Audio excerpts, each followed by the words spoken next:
Welcome back, my friends, to this 5th episode in the Intermediary Diaries. I am your host, Artemaeus, with this month being Autism Awareness Month, and also with the release of the Telepathy tapes, we thought that this would be a really good time to put this episode together as it relates to neurodivergent people, so perhaps people on the autistic spectrum and everywhere around that, which they might call neurodivergent, and how their experiences with the average person and then with paranormal experiences tend to be of a completely different nature. And then I'm also going to tie in with my experience in trying to integrate with Tillie, how very, very challenging that was, aside from the usual challenges within a marriage that any average couple might experience, how it's amped up quite a bit more with Tillie, who is on the neurodivergent spectrum, with autism being part of her identifier, and then also all the paranormal aspects that play into that as well. And then, of course, the telepathy tapes. So we'll be talking about all that, and I will start with a series of experiences that I've had with Tillie as a neurodivergent individual. All of the, I guess you could say, struggles in attempting to learn how she thinks, how she operates, understanding her, very, very different from myself. And we discovered this over the course of years with just different scenarios, one of which that sticks out to me is the difference in communication, the use of language. So I grew up probably with, like the average person, where figures of speech, where if you were to take them literally, wouldn't make any sense, but to the average person, a figure of speech would be well enough understood what it was that she meant. And it would be terribly frustrating in trying to have a conversation with Tillie sometimes when I would use a figure of speech and it would completely derail the entire conversation. So like, killing two birds with one stone. Of course, that's a terrible thought for her, because why would you want to think about killing two birds with one stone? But the figure of speech there, just to mean that you're being efficient. But she would get tripped up on, obviously, very terrible imagery that particular phrase, that figure of speech holds. And until I met Tillie, until I started talking with her, and then she would bring these things to my attention, I didn't think about them twice at all, about the implications of that phrase. And for me to actually have some reflection on that was pretty pivotal in the development of awareness and being mindful that perhaps other people to a large degree within my circle would understand that phrase, but also just using that phrase in and of itself is rather violent when you think about it. And Tillie, when I explained to her the whole two birds with one stone, in her very sweet and typical fashion, she suggested that if I wished to change the vibration of that phrase and still accomplish the same overall meaning, that I use to feed two birds with one scone, which I simultaneously was tickled, but then also felt some guilt for not paying more attention to the words that I used, and then also realizing just how violent that original phrase really was, and how terrible the imagery was, and that me saying that to somebody who thought more literally, the impact that would have. And I know for maybe some people it might be overwhelming at first to think about having to really choose carefully the words that you're going to say, because phrases, colloquial terms, slang, lingo, things like that, we use those to communicate quickly with one another who, like us, may know the meanings of those things. And so to slow down, maybe to be more contemplative about the words that we're choosing, might be a little bit frustrating or stressful at first, especially when everybody's lives are going a mile a minute. But I found that in time, that becomes easier to make space for choosing your words more carefully and the impact that those may have on the environment and the people around you that you're communicating with. And this actually ties into another portion that I learned as far as communication goes with Tillie, and perhaps with other neurodivergent or people on the autistic spectrum, is saying what you mean and meaning what you say.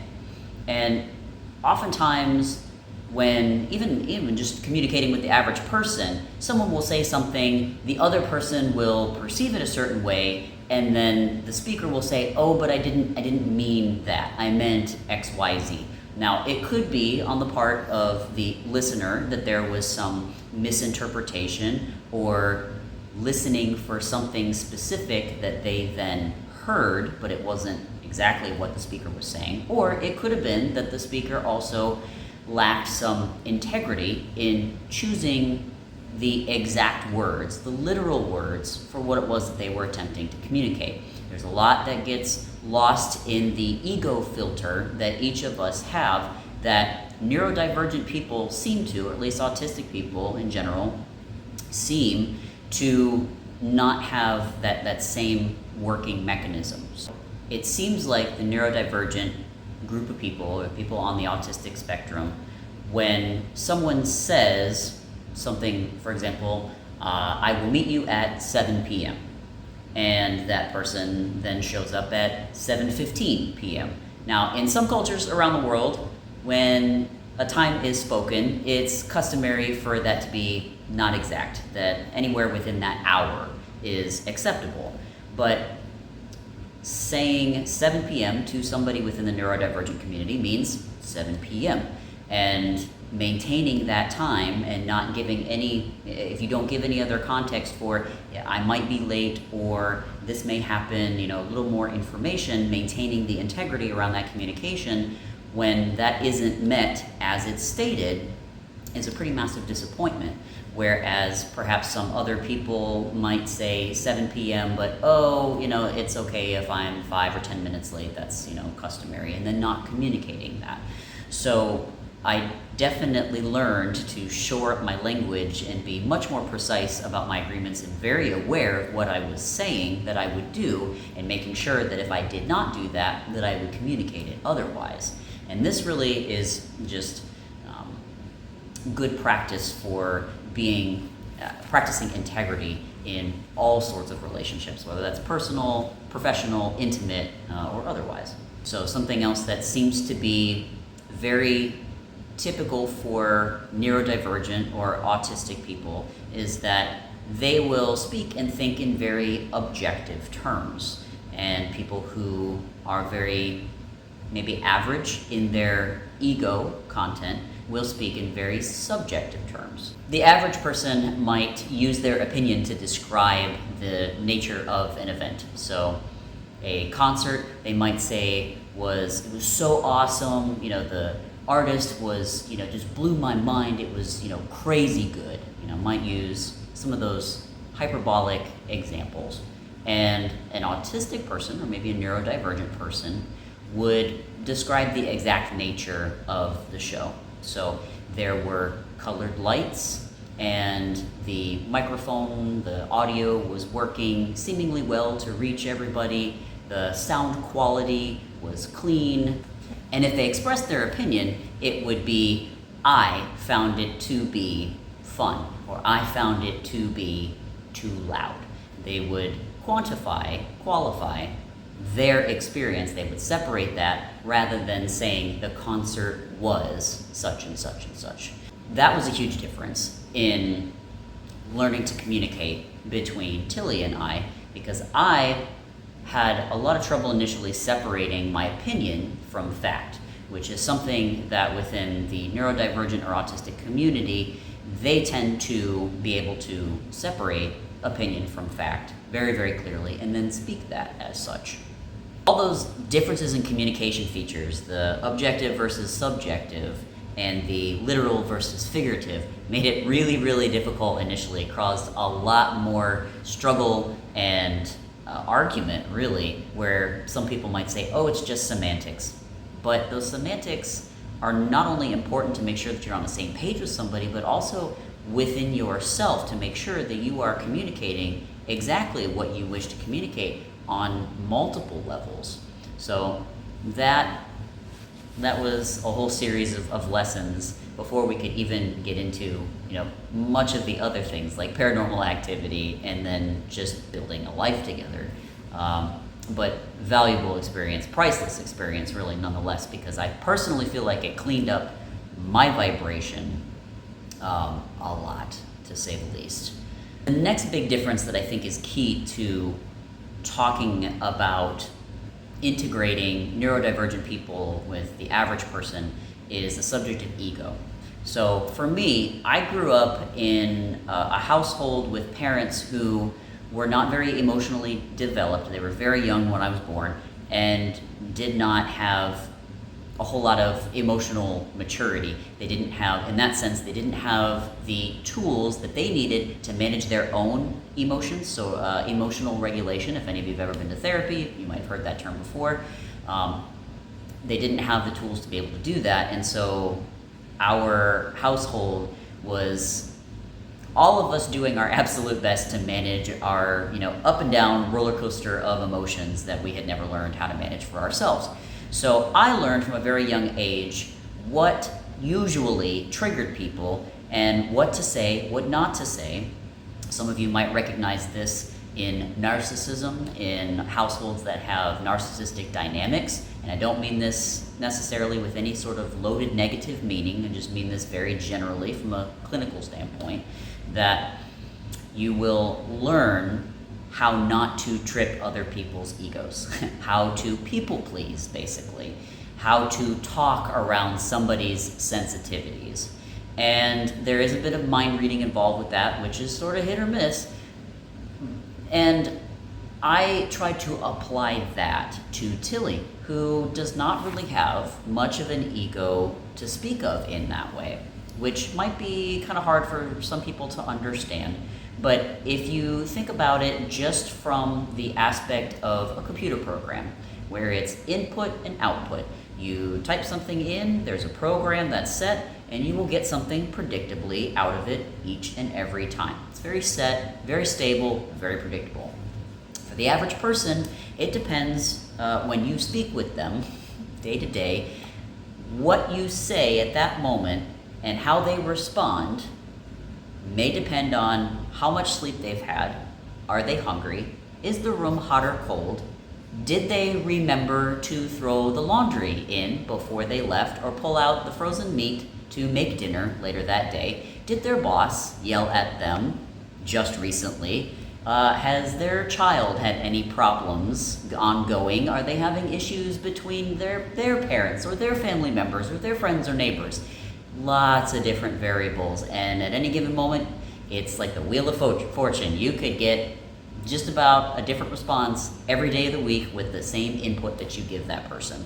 But, and that, within most people, creates a pretty nerve-wracking situation to deal with day to day, walking on eggshells that'll put you in an uptight, nervous position much of the time because you don't know what you're going to get with the people around you, and you try to then communicate based on what you think that other person is going to want to hear or how it will go over best, if you do it at all. But that's not how it works best in communicating with Tillie, or perhaps with people like Tillie in the neurodivergent community. That can be terribly upsetting and nerve-wracking because it doesn't seem like it makes any sense, because it's constantly shifting and changing. And stability and predictability are things that generally the neurodivergent community really appreciates. Being direct with your communication, as we talked about earlier, using literal language, being mindful of that. And I had to learn, because this was not something I had ever been used to in communicating with anybody at all in my life, and it was terribly frustrating at first because I was used to having to do all this work to try to communicate with somebody, but I didn't have to do that, which was an absolute breath of fresh air to learn that it could just be that simple to communicate with somebody. And my frustration over time waned into relaxation, and then really truly valuing that sort of communication with someone, and then learning to recognize that when I could give that to someone else, and then also how to create that space for someone else to feel safe to communicate that way, and help bring somebody else down off a cliff from having to be that way with everyone in their lives. So it might be useful to talk a little bit more about ego here, because many people will probably have their own idea of what ego is. That term is often thrown around in public discourse, meaning all different kinds of things. And that in and of itself actually is something that makes communication pretty difficult between people when there's not seemingly a set understood definition for any particular word. So what I mean when I say ego is that it is a persona, a set of behaviors, thoughts, beliefs that develop within someone through experience and time. Some people will say that children are a blank slate and they pick up their behaviors and their thoughts and their beliefs over time, which may to a large degree be true. And certainly though, by the time they hit a certain age in their life, they have sort of developed a pretty seemingly set persona or character, and not very open to change in general, or maybe not really open-minded to new thoughts, new beliefs, new ways of being and doing, which seems to be very different, at least from the way that Tillie is, and maybe other people in the neurodivergent or autistic community can weigh in on this. But for Tillie, for example, she tends to exist in a state of constant neutrality and openness and positivity towards new experiences, new ideas, new people, new thoughts, new ways of being, so long as it can be supported by logical reasoning that this is something that she can adopt for perhaps a healthier, more optimal life for her and even for the people around her. Whereas this seems to not really be the case for most people. Convincing someone to be different than they are, especially by age, let's just say 30, for example, is a very, very difficult task. So they've already built this entire ego persona around all of their experiences thus far. And it can be helpful. That's something that, as far as human psychology goes, human evolution, if you have made it to age 30, being the way that you are, chances are you're doing something mostly okay to just survive. But in this day and age that we are living, where we have the opportunity, the luxury to do more than just survive, we can thrive, it seems maybe it could be useful to back that up a little bit and be more open to other ideas and ways of being that not just contribute to our survival, but contribute to us thriving and cooperating with other people in a more harmonious and empathetic manner. Another state that I didn't even realize that I was in, and I came to theorize that other people are also probably living in most of the time now, is in a much more heightened state of the sympathetic nervous system. So what you would call the fight or flight nervous system. And it's basically a state where you're constantly stressed, whether that's high stress or low stress. That sort of subjectivity doesn't necessarily matter. The point being is that when someone is in that state, they will often experience very, very high and very, very low emotions day to day, rather than being in a stable, relaxed state. And we know this, I know this, I think I know this, because it is so easy day to day to upset somebody's apple cart with something. Let's just say somebody cuts you off in traffic and you find yourself just steaming, wanting to throw the bird at this person and maybe even get involved in a little bit of road rage as a result of that, without being able to sit back and think, okay, maybe this person's having a rough day too. They've, 36 hours with no sleep because their infant was up all night crying, and maybe they're not paying attention, they accidentally cut me off, and giving that other person the benefit of the doubt and being able to logically think through it. A lot of people don't have that ability because they're constantly on edge. They're constantly in that high stressed out state. They don't have the ability to logic, so they exist in that high-low, high-low, high-low emotional roller coaster day to day, versus somebody who doesn't have as much ego and they are more able to exercise that curiosity, asking questions, being able to postulate different scenarios for why something, just happened, in front of them, to them, without interjecting a strong emotional judgment to it.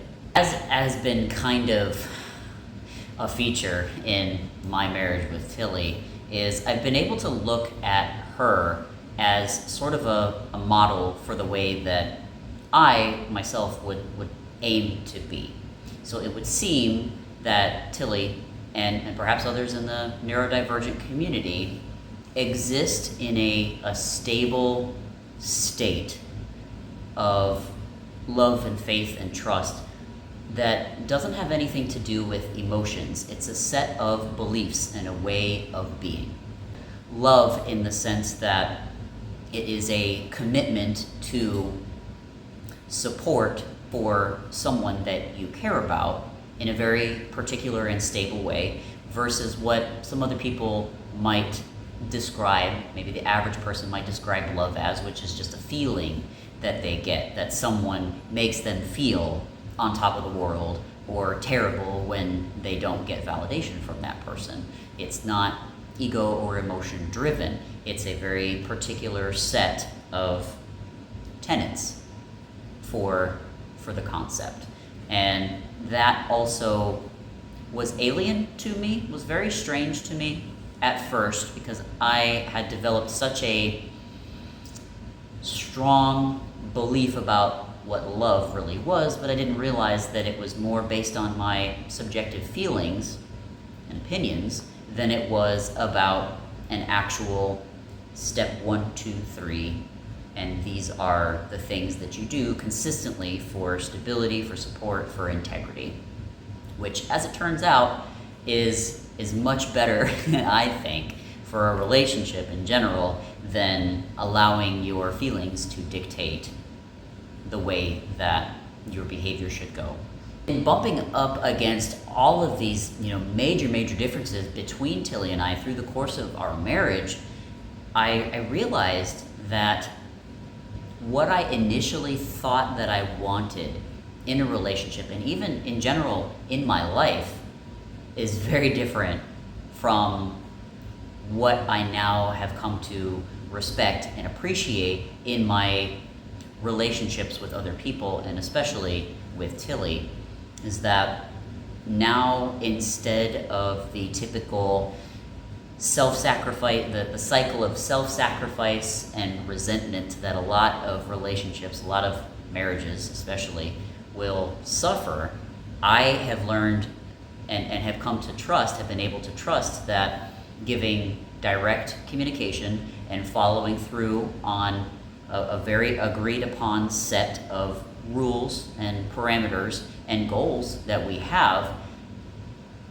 is all that's really necessary to have a good foundation for a relationship. And from that, so much more trust and love, the feelings that we talk about as far as love goes, will for me did come about. And now I cannot possibly see having a different relationship going back to the way things were, with that same, attempting to mind read and work around somebody's ego and tiptoe and, not being direct with communication for one reason or another, all of that terribly stressful all the time, that I could just drop and made room for so much more depth in the relationship, and then richness in my life and in the relationship just in general, that I could never go back. Honesty and consistency and integrity were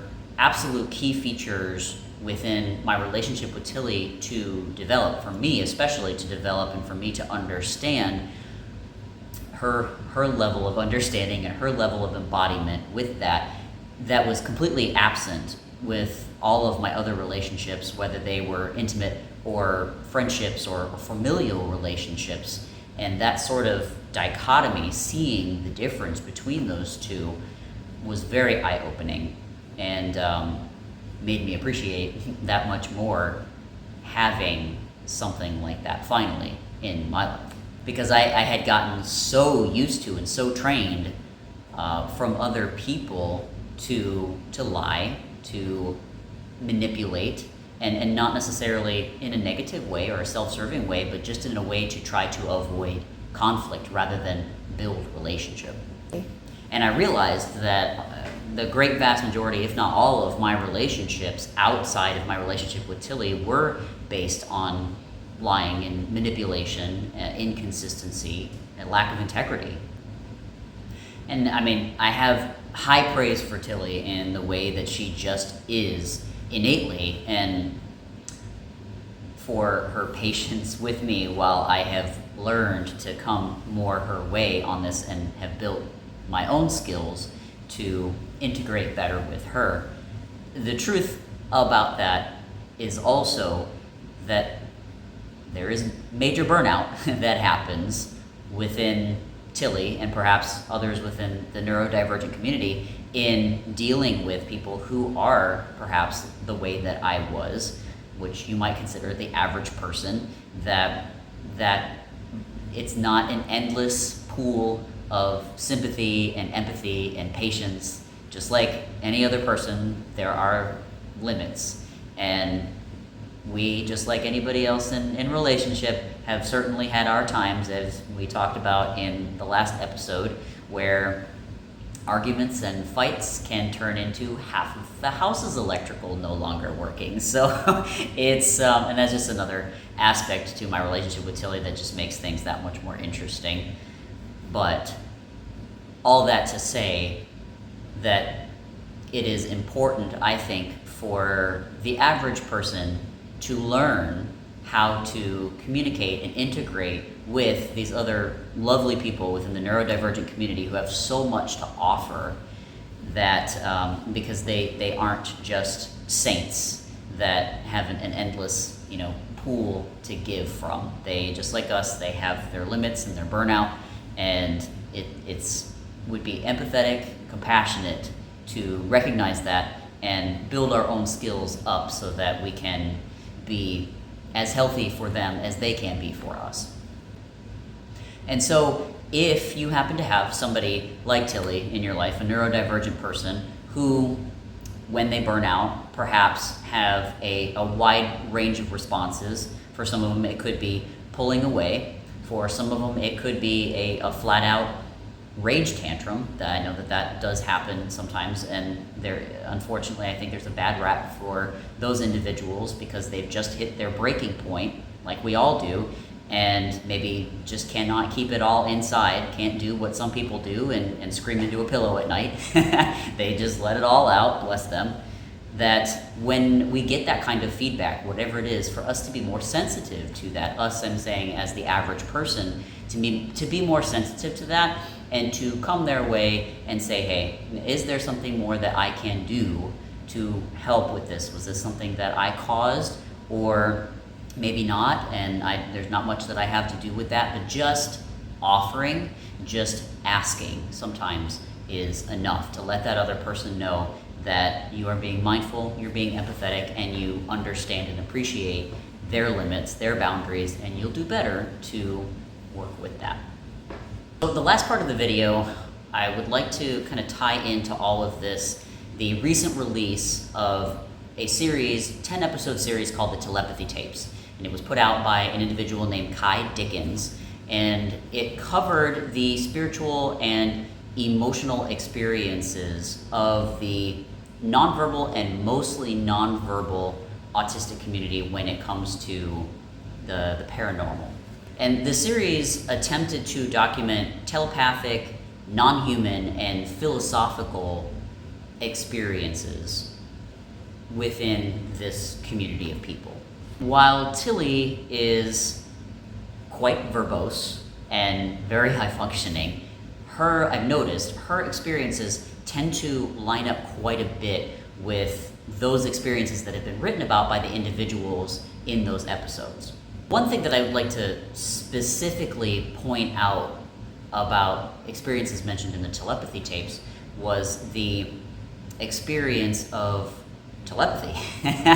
And that being something that I've experienced quite a bit actually with Tillie, that we are able to not only finish each other's sentences, which does tend to happen with people who spend enough time around one another in general, but that very, very specific novel words, for example, we will say in sentence at the same time.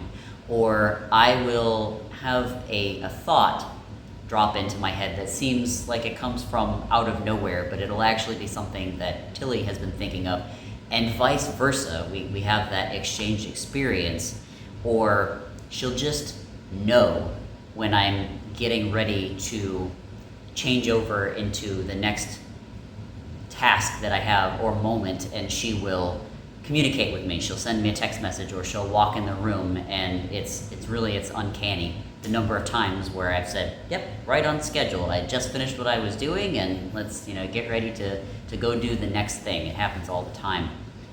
And also another very specific example, so going all the way back to the very first night that I met her in person, is that she seemed to be able to recognize what I would call my soul essence. I don't really have very many other words to describe that, other than that it was whoever I am at a core level, minus this avatar, this ego, these experiences that we've been talking about that so many people develop over time, whether it's trauma coping mechanisms or beliefs based on the things that we have experienced. All of that I consider to be part of the ego and part of what's here on this plane. But she managed to relay to me who I was at a soul level the very first night that we met, saying certain things that no other human on this planet could have known, because I've never communicated it to anyone, never written it down. And I'm sure that I talked about this in one of those first episodes, and certainly in interviews that I've had since then on other channels. But that also seems to be a key feature, at least of Tillie, and maybe others in the telepathy tapes, others in the neurodivergent community, where when they see someone, they don't see the ego persona, since they themselves don't really have much of one here on this planet.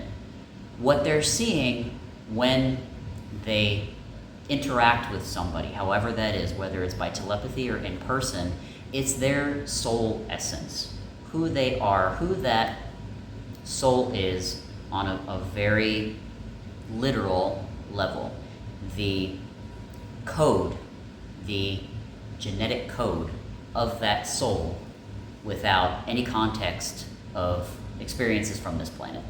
And that was enough for me to completely drop all of my defenses and listen that very first night, to start this whole journey of unwinding all of this, who I am, and becoming the individual that I much more appreciate and I'm much more like, and maybe other people around me like today. And that is, I think, a precious gift that those in that community have. And it is very intimate. If for anybody that's ever had the chance to actually experience that with an individual who can really see who they are underneath all of that, what I might call garbage at this point, but that's rather subjective, is a very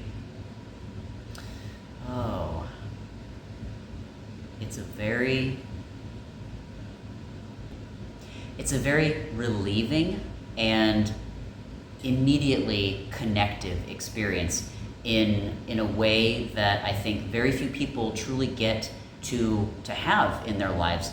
Meeting somebody who can really see them, and not just that, but accept them at that level and love them at that level. That sort of thing, it seems like people are looking for their entire lives, and they don't realize that they are contributing to the wall that prevents that from actually happening, which is it's so ironic. We're looking for something that we are actually stopping from happening with all of that ego content, not saying what we mean and not being literal with our language, not standing up to, our integrity that stands in the way of that. So I wish that other people would have that sort of experience.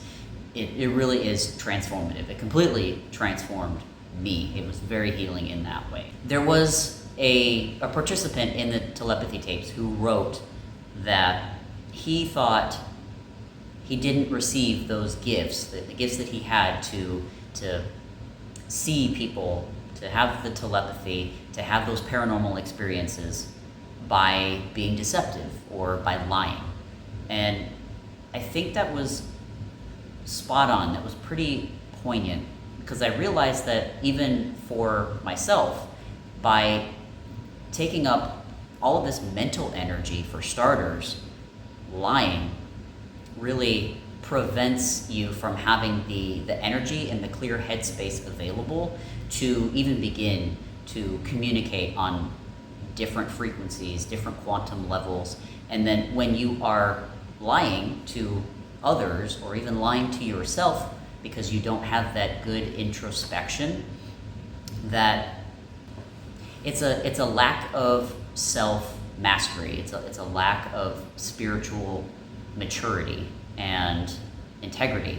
And so when you lie, you're putting out, you can think about it as putting out a frequency with a lot of distortion. So for any of you that know anything about audio, if there's a lot of noise on a frequency, that you don't get a pure tone, you don't get a pure frequency. And so lying can be likened to that noise or that distortion in a frequency. And therefore, if you think about being telepathic or communicating with other quantum realms or seeing other quantum realms, it's very difficult when there's fuzz on the screen or when there's really bad feedback in the audio. It makes that message coming through very difficult to hear or understand. And so those who are not lying, whether to themselves or to others, have a much clearer signal and a lot more capacity, you could say, for putting that frequency and that energy towards hearing other realms or communicating with other realms. You can maybe relate this further to other non-human types or other beings that the average person is not able to interact with or see, that if those individuals are operating on also a much more literal language and a more pure tone or frequency, that they may also appreciate, they may harmonize better with other individuals like Tillie. They'll be able to communicate with those individuals more easily and thus have a more harmonious time with them, which might also then lead into explaining why people who lead more dishonest lives or lower, as people have called it, lower vibration lives, make themselves susceptible for the ire or the otherwise negative attention of some of these other beings, paranormal scenarios that are less than savory, let's just say. On that same note, Tillie's experiences with other non-human entities seem to be very different than some other experiences that the average person has talked about. So within the telepathy tapes, there's a lot of discussion that those individuals receive nighttime visits from what they would call gods or goddesses or higher entity beings. And they often describe them as being very positive interactions. There are knowledge drops, information that's given, and they tend to be more cooperative in nature. And that's something that Tillie has also experienced largely, if not entirely, which is different than what maybe many other channels out there currently talk about, which are people's negative experiences with entities. So hauntings or possessions or poltergeist activity, those sorts of, and or the abduction scenarios that include some unwanted attention, let's just say. Tillie does not share her experiences with that at all. It's very, very different. And I am grateful at this point that my paranormal experiences largely at this point have been mostly neutral to slightly positive, and I've only had one really terrible experience, which again was talked about on a different interview and episode. Stay tuned for more of that. But for now, it's worth noting that the people in the neurodivergent community seem to have a very, very different experience than the average person, and I think that comes down to all these things that we've talked about in this episode thus far. Another feature that Tillie shares with others who have spoken about their experiences in the telepathy tapes was this idea of what they call night school. So again, going back to them having visitations at nighttime from gods and goddesses and higher beings, is that sometimes they will enter what they call a school. This is at night, in their sleep or in some sort of brain state that might resemble sleep. In this school, they each have a place that they sit, and they each have a very distinct headgear that they wear. And perhaps this reflects some sort of their soul essence.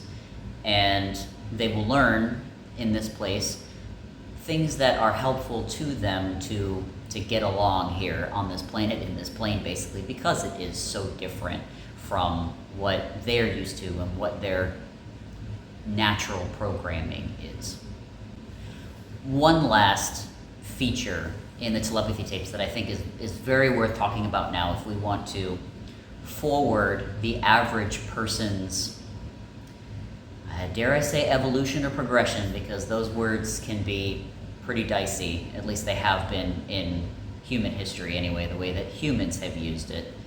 But something else talked about in the tapes was that the individuals in the neurodivergent community, Tillie included, are often able to make predictions about what is about to happen in the future. And when these things come true, it often scares people, or maybe even upsets people because they think perhaps that that person caused it, or that somehow they're having this ability to see the future is demonic, or have some sort of negative association with it. And we can see this going back hundreds of years in human history. So for me, neurodivergent individuals have probably always been here, or at the very least they've been here for a very long time, having this ability to tap into these other frequencies because they themselves don't have that ego noise, as we've talked about before, that they have the goal of speaking these things out loud in order to help people rather than speaking them as a curse or a wish. And especially in the past and leading up to now, that has silenced many of them, or gotten many of them labeled perhaps witches or demons, or ungodly in some way, and have gotten them seriously persecuted throughout time. And today, I would hope anyway, that many of us have the ability to pull ourselves out of that fear response, that fight or flight response that humans often find themselves living in day to day, enough to be curious about it and recognize the gold mine, essentially, that we have with these individuals, to be able to take that information and change the course of things for what may be the better. It's hard to say, of course, because that's very subjective, but I think it's worth noting that the goal, most likely, at least of Tillie and others like her, in stating these predictions, these clairvoyant readings, is probably just to improve a situation or to help guide somebody along a higher path. And rather than be afraid of it, might be something that we can definitely come to appreciate and support in these individuals. It really does start with curiosity, being curious, asking questions, and really being present with those answers in order to learn that other person and provide what's needed for the relationship. For me, even to be able to be curious, and maybe for a lot of people, you first have to bring yourself out of that constant fight or flight state, which generally requires that you do introspective work to learn where your weaknesses are, where your strengths are, and where you can improve as an individual. And that's a very big topic that, for me, not gonna lie, has taken the better part of a decade to do. So I'm certainly not saying that this is easy. I am saying it is a worthwhile endeavor. And to start there, and a little sprinkling of humility, for me, the paranormal experiences definitely did that to get me to realize that there's definitely more to reality than I ever originally thought. And that might scare some people, which is why getting yourself out of fight or flight, very important, so you're not afraid of it. Doing those things in combination would be a fantastic start to being able to integrate and cooperate with a population of people that I think have so much to offer. As a last point, one of the last episodes of the Telepathy tapes talked about how the people in the neurodivergent community that are a part of that series understand and seemingly know and live out the core tenet that we are all connected. Love is, above all, the guiding principle in their interactions with people. And I thought that I understood this. My understanding of love was quite warped, as I came to find out. But some other people will, average person perhaps, may come to that same sort of realization about love, that we are all one, when they do mushrooms, for example, or LSD. Or for me, it was actually an experience that I had a few years ago with ayahuasca, where I had a complete ego dissolution and then also that feeling, that understanding of connectedness. And that may be a future episode. Stay tuned for that. But the golden rule, as they call it, treat others as you would wish to be treated, is at the core of their belief system and what governs their behavior. And I did not realize just how many different levels and how deeply that really applies, right down to whether or not you would want to be manipulated or lied to based on your own feelings or your own experiences. That's not something necessarily that you might want either. So really contemplating that and aligning yourself in that way, I think would go a very, very long way to unraveling a lot of trauma that exists interpersonally in the average population. And I very much appreciate the ability to work with Tillie, and hopefully in the future others like her. Thank you all very, very much for sitting here listening to me wax romantically and poetically about my relationship with Tillie, and then perhaps my appreciation for the neurodivergent community at large, my newfound appreciation. And hopefully there are some things in here that you can take for yourselves to integrate maybe with somebody else that you know that is like that. And until next time, later on down the road, I will see you in the next episode. Take care. All my instincts, they return. The grand facade so soon will burn. Without a noise, without my pride, I reach out from the inside.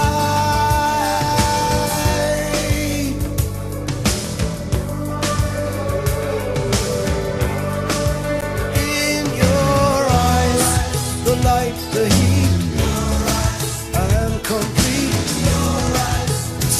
doorway. A thousand churches, the resolution of all the fruitless soldiers. Oh, I see the light and the heat. Oh, I wanna be that complete. I wanna touch the light, the heat I see in your eyes.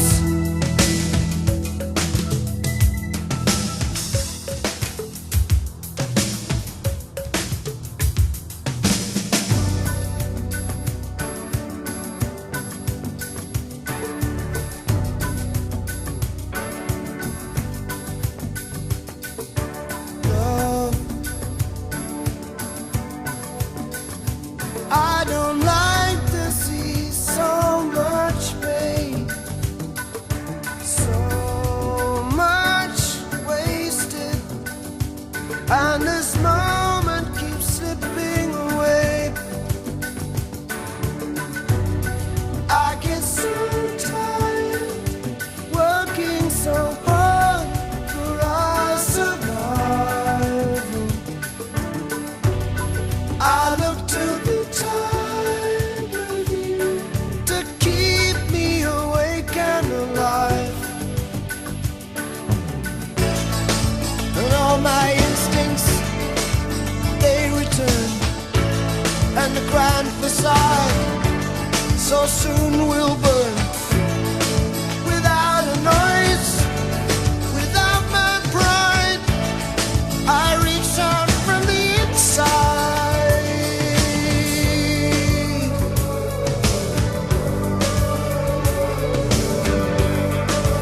In your eyes,